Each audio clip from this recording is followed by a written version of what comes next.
ఉందో ఎవ్వరికీ తెలియదు. అందువల్ల ఎక్కువ సమయం పాటు విమానాలు అక్కడ ఎగరలేవు. అందువల్ల వాతావరణ పరిశోధకులను అధ్యయనం చేయమని నియమించి వాళ్ళు ఇచ్చిన నివేదిక ప్రకారం ఒకరోజు హెలికాప్టర్ను కైలాస పర్వతం మీద ఎగరడానికి అనుమతించారు.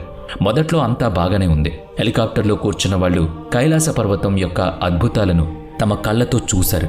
ఇక పర్వాలేదు, అంతా బాగుందని కొంచెం ముందుకు వెళితే శిఖరాన్ని చేరుకోవచ్చు అన్న ఆలోచన వాళ్ళది. ఇంతలో అకస్మాత్తుగా వాతావరణం మారిపోయింది. మేఘాలు కమ్ముకోవడం, మంచు విపరీతంగా పడ్డం ప్రారంభమైంది. ధైర్యాన్ని కూడగట్టుకుని హెలికాప్టర్ను కొంచెం పైకి తీసుకువెళ్లారు. అప్పుడు మెరుపులు మొదలయ్యాయి. హిమపాతం మొదలైంది. ఆ ఎత్తులో గాలిపీడనం పెరగడంతో హెలికాప్టర్ని నియంత్రించలేకపోయారు. చాలా కష్టంగా మారింది. చైనా శాస్త్రవేత్తలు కైలాస పర్వతం ప్రత్యేకమైన భౌగోళిక స్థానమని కనుగొన్నారు.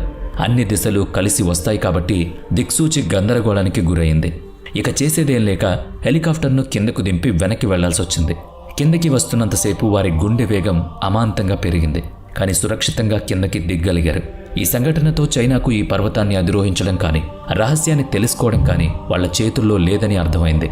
చైనా విఫలమైన తర్వాత అమెరికా అంతరిక్ష సంస్థ నాసాకి ఈ పర్వతం మీద ఆసక్తి పెరిగింది. 2015లో ఒక ఉపగ్రహాన్ని కైలాస పర్వతం వైపు గురిపెట్టి వాటి రహస్యాన్ని తెలుసుకోవాలని అనుకుంది.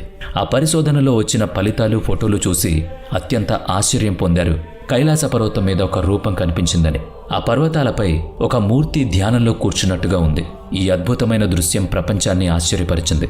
కొంతమంది ఆ మూర్తిని శివుడితో పోల్చితే మరికొంతమంది శివుడే ధ్యానముద్రలో ఉన్నాడని చెబుతున్నారు. ఈ సంఘటన కైలాస పర్వతం యొక్క పవిత్రతకు, ఆధ్యాత్మికతకు చిహ్నంగా మారింది. అయితే అదేంటి అన్నది ఎవరికీ తెలీదు. Doctor Ernest ముల్డా